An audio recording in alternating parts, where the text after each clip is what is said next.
allowing Wall Street to grab and scoop up as many single-family homes without repercussion will be one of the biggest mistakes and financial problems that our society will face for generations to come, and I believe it.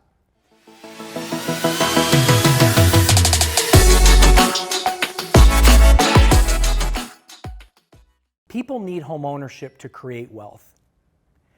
And the fact that we allowed all these institutions to scoop up tens of thousands, hundreds of thousands of single-family homes that'll never get introduced to the market again because they keep those homes for yield, it's all market manipulation. Let's lower interest rates, blame COVID,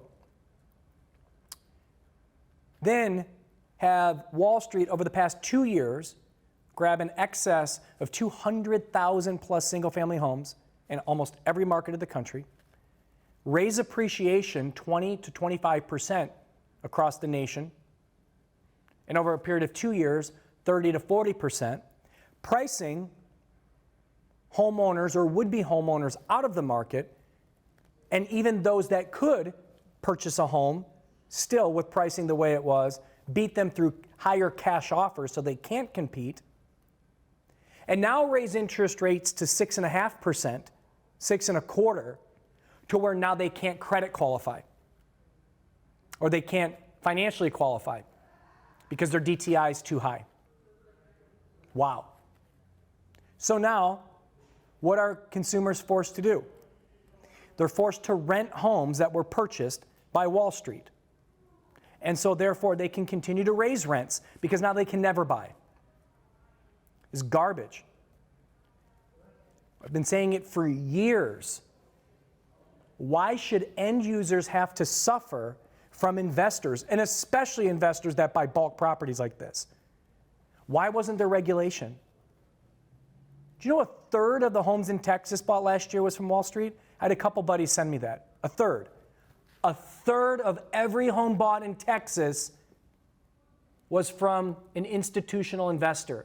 Do you know how bad that is for the future of housing and for the future of wealth for people? Renting doesn't create wealth. It's debt.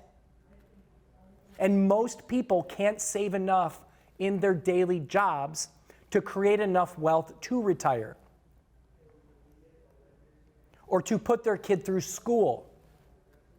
That's why owning a home is so important, because home ownership allows you to pay down principal, see a decent level of appreciation, and in 15 years, you have an asset that's almost paid off, that's gone up 200%. So now I can do an equity line to pay for my kid to go to school. I can eventually pay this off so I can retire. If we don't have home ownership for the middle class and the lower middle class, this country is screwed. People are going to work until they die because they're not going to have a choice. Oh, and by the way, you want to really talk about something that's systemic that's going to happen? With these increased rent prices year over year over year over year, guess what? The homeless problem in this country is going to explode. You think it's bad now? People can't afford to live. Rents are up 40% in 2 years. 40. And continuing to go up. You're going to see things like dual families living together because they can't afford to rent on their own. You're going to see children that are going to the same school district for years that now have to move because they can't afford rent in the same community that their parents have lived in forever because it's too expensive now. And when you allow Wall Street to control that by raising rent prices because they now control the market of that, I mean, the fact that we did not penalize, you want to play the game, fine, but you got to pay your fair share. Isn't that what we do for taxes? Isn't that what we always say? You got to pay your fair share. You make this much, you got to pay more. Well, if you own this many homes, shouldn't you have to pay more too? Tax them. You're taxed. X amount. Based on the amount of homes that you own, you have a tax on that. And then we can take those tax dollars and we can use those monies for things like homeless veterans and put it back into, things into the market center that revolve around home ownership. Maybe we put it in a pool to back appraisals, because the biggest problem that we had is that sellers didn't want to sell their home because they were afraid it wasn't appraising, because the home prices were going up so much because Wall Street was buying them. So sellers were actually selling their home for less money to cash buyers instead of somebody that was willing to pay more on financing because they didn't think their house was going to appraise. I'm willing to take less on my home just because I'm afraid it might not appraise. Well, then isn't that system broke? Doesn't that mean the mortgage process is screwed up? Someone's willing to give me more money for something, but I got to take less money because I know that they can close because it's cash. All because of the appraisal. Why didn't we fix that process? Well, how would you fix that process? Because banks have to know they're protected, so they have to underwrite and they have to get an appraisal. Well, I don't know. How about something like this? What if there was a program to where instead of you having a principal based on a certain loan program, if we waive the appraisal, you have a slightly higher interest rate, but also your balance never changes until you refinance or sell your home. What do I mean by that? Well, instead of taking my balance from $200,000 to $198,500 to $197,000 to $195,500 month over month, or whatever the principal reduction is, and you telling me that's my balance always stays at $200. But just like an escrow account, I have a credit. And so long as I refinance or sell my home and I'm within the realm, I get all of my credit back. But if I don't, then the bank isn't worried about going upside down because the principal remains. It always stays the balance level. I'll get credit for it when I sell it or when I refinance it, and I can take that cash at that time. What's the difference anyways? It's the same thing, except the problem is right now we pay down that principal, so now I only owe $170. Well, what if I only sell my home for $180? And now I'm forced to write a $10,000 check, or $190, I'm forced to write a $20,000 check, which is why the banks don't approve that stuff, because they're fearful that you won't be able to stroke that check. Well, if I don't have to worry about stroking that check because the balance remains, doesn't that sound like a viable solution? Makes sense to me. There were things we could have done. There were a lot of things we could have done. Taxing these institutions, like why on earth would we not have done that? We sucked up so much inventory in this country that, and with prices going up, that there's so many people that could have bought 2 years ago that deserve to buy, 3 years ago that deserve to buy, last year that deserve to buy. They worked their ass off to be able to buy a home, and now they'll never be able to buy a home. That's not good for anybody. And these homes will never be introduced to the market again because Wall Street's going to hold on to them. They're going to raise rents, and they're going to continue to buy more houses. America's becoming a rental pool. That's not good. And it's not good for any business. You think it's good for Lowe's and Home Depot and all the aspects of our economy if institutions own houses? That's not good. You know why that's not good? Because investors don't invest in houses once they're already owned. They do the minimum amount of work to them. They wait until the last minute to fix that plumbing, to get new appliances, to redo the landscaping. It's whatever it is to make it livable, not to make it awesome. And what end users do is they make their home awesome over time, meaning they spend more money to make their home awesome. How much money are we missing out in our economy right now? Because end users can't buy houses. And let me ask you this question too. With all the interest rates going up right now, let me ask this one question. Why the hell do we not have an end user interest rate? Now people will say, well, we do, it's principal residence. Okay, what's the difference? 50 basis points, 75 basis points? How about as an investor, if you're getting a loan, instead of it being only half a point more, how about it's 2 points more? If you're an end user, you get credits. If you're an end user, the interest rates that are now 6.25%, if you're an end user, they're still 4.5%. Why do the end user have to pay these rates? Why? I want a logical explanation as to why end users should have to pay higher interest rates due to inflation.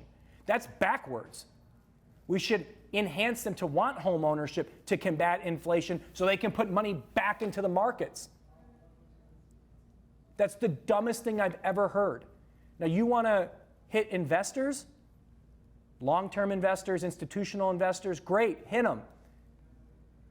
Hit them with interest rates, that's fine. because I do want the market to slow down a bit from appreciation, but taking it away from end users, that's absurd. And why is it that sellers have a fear of a VA buyer or an FHA buyer? We're afraid they won't have the difference of the appraisal if the appraisal gap's there, like we just talked about. That's crazy. So you mean to tell me that I spent 8 years in the military to get this certificate? I spent 12 years to get this certificate. I spent 4 years to get this certificate that I can't even use? What the hell's the point? Because no seller will take it? That's crazy. We should have had better programs and products available for end users. We could have come up with creative ideas to solve a lot of these things, and we should have been taxing these guys from the very beginning. And now, honestly, it's so far gone at this point. Until we come up with legislation that says, hey, starting in 2023, if you own X amount of homes, these are your tiers, these are the taxes you have to pay year over year. If you off some of your supply to an end user, we'll actually credit you. That's novel. So, Mr. Institutional Buyer, if you off 10,000 of your single-family homes to end users, we'll give you tax credits. Why not? You'll make it up in the economy with an end user. Give them tax credits. But you have to do something at this point because it's out of control. A third of the single-family homes that were bought last year in Texas, a third. That's insane. And we just let it go. The effects of this are generational. And we're going to see it because people will not be able to save money anymore. And with rent skyrocketing the way it is, they can't even save money, period. Think about it. It was, I believe the number was 38% of people that rent a home, 38% of their income goes towards rent. So you got that. And then you have gas prices, which are absurd. And then you have normalized inflation going on right now when it comes to groceries and everything else. This country's getting so expensive to live in. And now we're raising interest rates to a level that we haven't seen in a long time, pricing people out that wanted to be homeowners so they could create wealth, pay down principal, get an interest deduction, all these things, and now they can't. And meanwhile, everything else goes up. What are we doing? What are we doing? There's simple things we can do to fix it, but it has to be done either through the state. Doug Ducey, today, any institutional buyer out there, you're paying an Arizona institutional buyer's tax, period. If you off a certain amount of your homes to end users, we'll give you tax credits for the state. It doesn't have to be done on a federal level. It can be done on a state level. But we need to do it. And we need to come up with better ways to get mortgages for end users too. We can do a lot of those things we talked about. But we don't. We don't. And we're going to feel these effects for a long time. And it's going to get worse. And you're going to see the systemic problem that it has by people not being able to own a home and creating wealth, what that's going to do. And with the rising rent environment that we're in and how damaging that's going to be along the way, we better get on this quickly because it is almost too far gone. We need to act. I'm calling on legislation to act. You guys got to do something. This is out of control. Thanks for listening, guys. And again, if you like this content and you like this information and you want more news, always subscribe to my YouTube channel. I bring out fresh content every Friday. We look forward to seeing you next Friday.